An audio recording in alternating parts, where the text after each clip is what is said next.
हरे कृष्णा। ब्राह्मणी बोली, हे नाथ, मेरी बुद्धि थोड़ी और अंतःकरण अशुद्ध है, अतः आपने संक्षेप में जिस महान ज्ञान का उपदेश किया है उस बिखरे हुए उपदेश को समझना मेरे लिए कठिन है। मैं तो उसे सुनकर भी धारण न कर सकी, अतः आप कोई ऐसा उपाय बताइए जिससे मुझे ये भी बुद्धि भी प्राप्त हो। मेरा विश्वास है कि वह उपाय आप ही से ज्ञात हो सकता है। ब्राह्मण ने कहा, देवी, तुम बुद्धि को नीचे की अरणी और गुरु को ऊपर की अरणी समझो। तपस्या और वेद वेदांत के श्रवण मनन द्वारा मंथन करने पर उन अरण्यों से ज्ञान रूप अग्नि प्रकट होती है। ब्राह्मणी ने पूछा, नाथ, क्षेत्रज्ञ नाम से प्रसिद्ध शरीरानवर्ती जीवात्मा को ब्रह्मा का स्वरूप बताया गया है। ये बात कैसे संभव है? क्योंकि जीवात्मा ब्रह्म के नियंत्रण में रहता है और जो उसके नियंत्रण में रहता है वह उसका स्वरूप हो, ऐसा कभी नहीं देखा गया। ब्राह्मण ने कहा, देवी, क्षेत्रज्ञ वास्तव में देह संबंध से रहित और निर्गुण है, क्योंकि उसके सगुण और साकार होने का कोई कारण दिखाई नहीं देता। अतः मैं वह उपाय बताता हूँ जिससे वह ग्रहण किया जा सकता है अथवा नहीं भी किया जा सकता। उस क्षेत्र का साक्षात्कार करने के लिए पूर्ण उपाय देखा गया है। वह ये है कि उसे देखने की क्रिया का त्याग कर देने से भौरों के द्वारा गंध की भांति वह अपने आप जाना जाता है। किंतु कर्म विषयक बुद्धि वास्तव में बुद्धि न होने के कारण ज्ञान के सदृश प्रतीत होती है, तो भी वह ज्ञान नहीं है। अतः क्रिया द्वारा उसका साक्षात्कार नहीं किया जा सकता। ये कर्तव्य है, ये कर्तव्य नहीं है, ये बात मोक्ष के साधनों में नहीं कही जाती। जिन साधनों में देखने और सुनने वाले की बुद्धि आत्मा के स्वरूप में निश्चित होती है, वही यथार्थ साधन है। यहाँ जितनी कल्पनाएं की जा सकती हैं, उतने ही सैकड़ों और हजारों अव्यक्त और व्यक्त रूप अंशों की कल्पना कर लें। ये तभी सभी प्रत्यक्ष प्रतीत होने वाले पदार्थ वास्तविक अर्थयुक्त नहीं हो सकते। जिससे पर भी कुछ नहीं है, उसका साक्षात्कार तो नेति नेति अर्थात ये भी नहीं वह यह भी नहीं, इस अभ्यास के अंत में होगा। भगवान श्री कृष्ण कहते हैं, बस उस ब्राह्मण की बुद्धि जो क्षेत्रज्ञ के संशय से युक्त थी,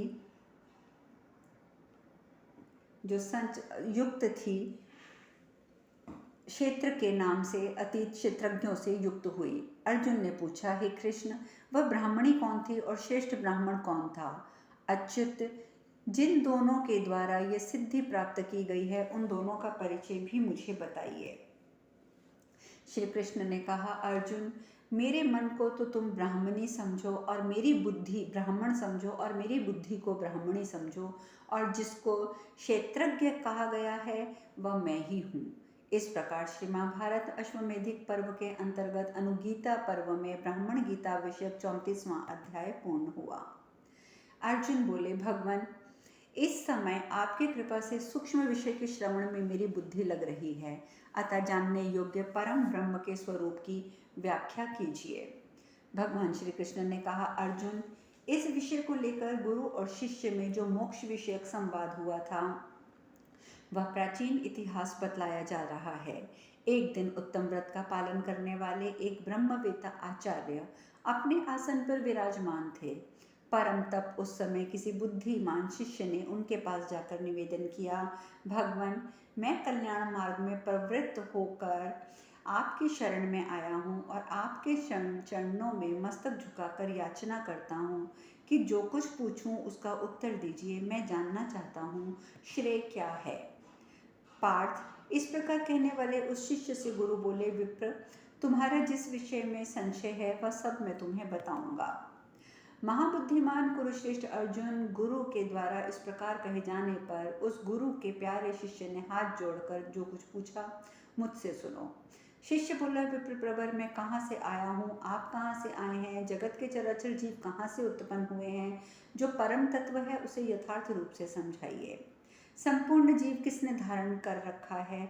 उनकी अधिक से अधिक आयु कितनी है? संपूर्ण जीव किससे जीवन धारण करते हैं? सत और तप्य क्या है? सत्पुरुषों के किन गुणों की प्रशंसा की गई है? कौन कौन से मार्ग कल्याण करने वाले हैं, सर्वोत्तम सुख क्या है, पाप क्या है। मेरे इन प्रश्नों का आप यथार्थ रूप से उत्तर देने में समर्थ हैं तो बतलाइए, क्योंकि संसार में मोक्ष धर्म के तत्वों के ज्ञान में आप कुशल बताए गए हैं। हम संसार से भयभीत और मोक्ष के इच्छुक हैं। आपके सिवा कोई दूसरा नहीं है जो इस प्रकार की शंकाओं का निवारण कर सके।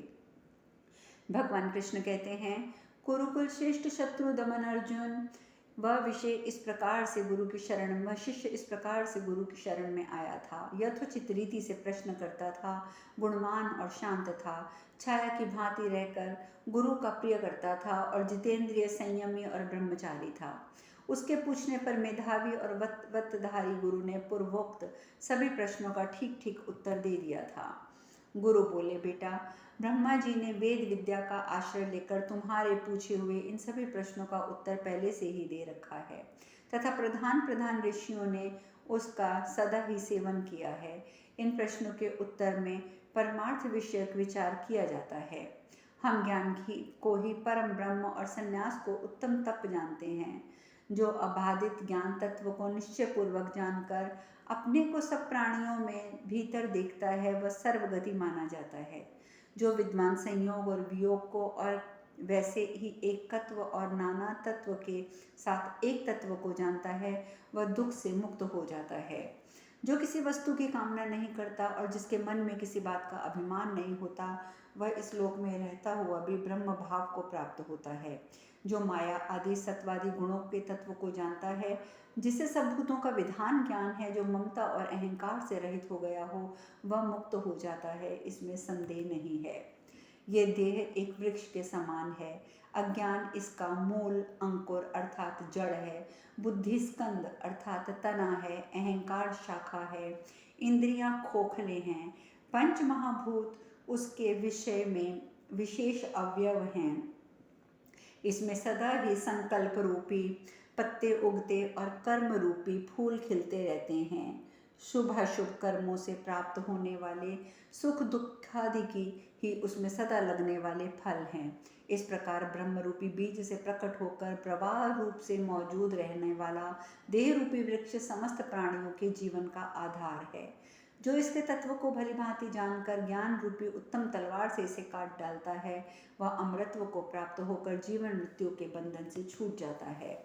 महाप्रज्ञ, जिसमें भूत वर्तमान और भविष्य आदि के तथा धर्म अर्थ और काम के स्वरूप का निश्चय किया गया है, जिसको सिद्धों के समुदाय ने भली भांति जाना है, जिसका पूर्व काल में निर्णय किया गया था, वह बुद्धिमान पुरुष जिसे जानकर सिद्ध हो जाते हैं, उस परम उत्तम सनातन ज्ञान का अब मैं तुमसे वर्णन करता हूँ। पहले की बात है, प्रजापति दक्ष, भरद्वाज, गौतम, भृगुनंदन, शुक्र, वशिष्ठ, कश्यप, विश्वामित्र, अत्रि आदि महर्षि अपने कर्मों द्वारा समस्त मार्गों में भटकते भटकते जब बहुत थक गए थे, तब एकत्रित होकर आपस में जिज्ञासा करते हुए वृद्ध अंगिरा मुनि को आगे करके ब्रह्मलोक में गए और वहाँ सुखपूर्वक बैठे हुए पाप रहित महात्मा ब्रह्मा जी का दर्शन करके उन महर्षि ब्राह्मणों ने विनय पूर्वक उन्हें प्रणाम किया। फिर तुम्हारी ही तरह अपने कर्म परम कल्याण के विषय में उन्होंने पूछा। श्रेष्ठ कर्म किस प्रकार करना चाहिए, मनुष्य पाप से किस प्रकार छूटता है, कौन सा मार्ग हमारे लिए कल्याणकारी क्या है, सत्य क्या है, पाप क्या है, मोक्ष क्या है एवं प्राणियों के जन्म और मरण क्या है। शिष्य, उन मुनि श्रेष्ठ महर्षियों के द्वारा इस प्रकार कहे जाने पर प्रतिपितामह ब्रह्मा जी ने जो कुछ कहा, वह मैं तुम्हें शास्त्र अनुसार बताऊंगा, ध्यान से सुनो।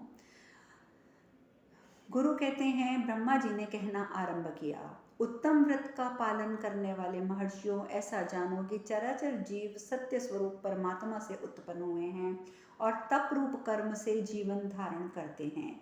वे अपने कारण स्वरूप ब्रह्म को भूलकर अपने कर्मों के अनुसार आवागमन के चक्र में घूमते रहते हैं। कर्मों द्वारा समस्त मार्गों में भटकते भटकते जब बहुत थक जाते हैं, तब एकत्रित होकर आपस में जिज्ञासा करते हुए परम वृद्ध अंगिरा मुनि के अनुसार आवागमन के चक्र में घूमते हैं, क्योंकि गुणों से युक्त हुआ और सत्य ही 5 लक्षणों वाला निश्चित किया गया है। ब्रह्म सत्य है, तप सत्य है, प्रजापति भी सत्य है। सत्य से ही संपूर्ण भूतों का जन्म हुआ है। यह भौतिक जगत सत्य रूप ही है। इसलिए सदा योग में लगे रहने वाले, क्रोध और संताप से दूर रहने वाले, नियमों का पालन करने वाले, धर्म से भी ब्राह्मण सत्य का आश्रय लेते हैं। जो परस्पर एक दूसरे को नियम के अंदर रखने वाले, धर्म मर्यादा के प्रवर्तक और विद्यमान हैं, उन ब्राह्मणों के प्रति मैं लोक कल्याणकारी सनातन धर्म का उपदेश करूंगा। वैसे ही प्रत्येक वर्ण और आश्रम के लिए पृथक पृथक 4 विद्याओं का वर्णन करूंगा। मनीषी विद्वान 4 चरणों वाले एक धर्म को नित्य बताते हैं। द्विजरों, पूर्व काल में मनीषी पुरुष जिसका सहारा ले चुके हैं और जो ब्रह्म भाव की प्राप्ति द्वारा सुनिश्चित साधन है, उस परम कल्याणकारी मार्ग का तुम लोगों के प्रति उपदेश करता हूँ। तुम भी ध्यान से सुनो। सौभाग्यशाली प्रवक्ता गण, उस अत्यंत दुर्विजय मार्ग को जो पूर्णता परम पद स्वरूप है, यहाँ मुझसे सुनो। आश्रमों में ब्रह्मचार्य को प्रथम आश्रम बताया गया है, गृहस्थ दूसरा, वानप्रस्थ तीसरा और संन्यास आश्रम चौथा। इसमें आत्मज्ञान की प्रधानता होती है, अतः इसे परम पद स्वरूप समझना चाहिए। जब तक अध्यात्म ज्ञान की प्राप्ति नहीं होती, तब तक मनुष्य इस ज्योति, आकाश, वायु, सूर्य, इंद्र और प्रजापति आदि के यथार्थ तत्व को नहीं जानते। अतः पहले उस आत्मज्ञान का उपाय बताता हूँ। ब्राह्मण, क्षत्रिय और वैश्य, इन 3 द्विजातियों के लिए वानप्रस्थ आश्रम का विधान है। वन में रहकर मुनिवृत्ति का सेवन करते हुए फल फूल और वायु के आहार पर जीवन निर्वाह करने से वानप्रस्थ धर्म का पालन होता है। गृहस्थ आश्रम का विधान सभी वर्णों के लिए है। विद्वानों ने श्रद्धा को ही धर्म का मुख्य लक्षण बताया है। इस प्रकार आप लोगों के प्रति देवयान मार्गों का वर्णन किया गया है। धैर्यवान संत महात्मा अपने कर्मों से धर्म मर्यादा का पालन करते हैं। जो मनुष्य उत्तम व्रत का आश्रय लेकर उपयुक्त धर्मों से किसी को भी दृढ़तापूर्वक पालन करते हैं, वे काल क्रम से के संपूर्ण प्राणियों के जन्म और मरण को सदा ही प्रत्यक्ष देखते हैं। अब मैं यथार्थ युक्ति के द्वारा पदार्थों के विभाव पूर्वक रहने वाले इस तत्वों का वर्णन करता हूँ। अव्यक्त प्रकृति, महत्व, अहंकार, 10 इंद्रियां, एक मन, पंचभूत और उनके शब्द आदि विशेष गुण हैं। ये 24 तत्वों का सनातन सर्ग है तथा एक जीवात्मा, इस प्रकार तत्वों की संख्या उसके लिए 25 बतलाई गई है। जो इस बात के तत्वों की उत्पत्ति और लय को ठीक ठीक जानता है, वह संपूर्ण प्राणियों में धीर है, वह कभी मोह में नहीं पड़ता। जो संपूर्ण तत्वों, गुणों और ब्राह्मण समस्त देवताओं को यथार्थ रूप से जानता है, उसके पाप धुल जाते हैं, वह बंधन से मुक्त होकर दिव्य लोकों में सुख का अनुभव करता है। इस प्रकार अनुगीता पर्व में गुरु शिष्य संवाद विषयक 35वां अध्याय पूर्ण हुआ। ये कथा कहने के पश्चात भगवान कृष्ण बताते हैं कि ब्रह्मा जी ने आगे कहा, भाग्यशाली महर्षियों, मैं तुम्हें रजोगुण के स्वरूप और उनके कार्यभूत गुणों का भी वर्णन करता हूँ।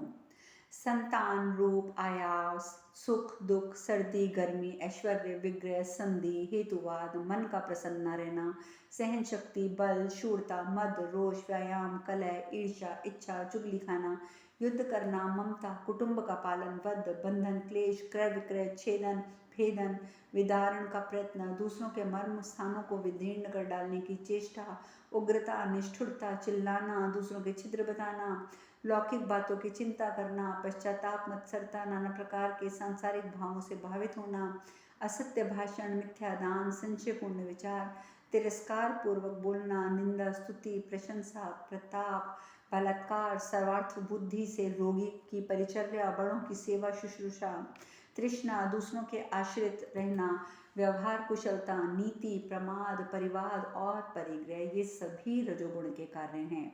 और संसार में जो स्त्री, पुरुष, भूत, द्रव्य, ग्रह आदि में पृथक पृथक संस्कार होते हैं, वे भी रजोगुण की प्रेरणा के ही फल हैं। मुझे ये वस्तु मिल जाए, मुझे वह मिल जाए, इस प्रकार जो विषयों को पालने के लिए आसक्ति मूलक उत्कंठा होती है, उसका कारण रजोगुण ही है। जो इस पृथ्वी पर भूत, वर्तमान, भविष्य पदार्थों की चिंता करते हैं, धर्म, अर्थ और काम रूप त्रिवर्ग के सेवन में लगे रहते हैं, मनमाना बर्ताव करते हैं और सब प्रकार की भोगों में ही समृद्धि के से आनंद मानते हैं, वे मनुष्य रजोगुण से आवृत हैं। उन्हें आरक व स्तोत्र कहते हैं। ऐसे लोग इस लोक में बार बार जन्म लेकर विषय जनित आनंद में लगे रहते हैं और इहलोक और परलोक में सुख पाने की चेष्टा किया करते हैं। अतः वे सकाम भाव से दान देते हैं, प्रतिग्रह लेने और तर्पण और यज्ञ करते हैं।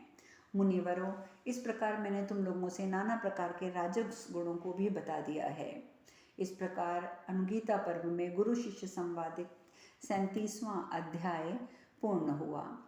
ब्रह्मा जी आगे कहते हैं, अब मैं तुम्हें सत्व गुण के बारे में भी बताता हूँ। आनंद, प्रसन्नता, उन्नति, प्रकाश, सुख, कृपणता का अभाव, निर्भयता, संतोष, श्रद्धा, क्षमा, धैर्य, अहिंसा, समता, सत्य, सरलता, क्रोध का अभाव, किसी के दोष न देखना, पवित्रता, चतुरता और पराक्रम ये सत्व गुण के कार्य हैं। ममता, अहंकार और आशा से रहित होकर सर्वत्र समदृष्टि रखना और सर्वथा निष्काम हो जाना ही सनातन धर्म है। विश्वास, लज्जा, तितिक्षा, त्याग, पवित्रता, आलस्य रहित, कोमलता, मोह का अभाव, प्राणियों पर दया, चुगली न खाना, हर्ष, गर्वहीनता, सद्भाव, शांति, कर्म में शुद्ध भाव से प्रवृत्त, उत्तम बुद्धि, आसक्ति से छूटना, फल की कामना न करना, ये सब सत्व गुण के अंतर्गत आते हैं।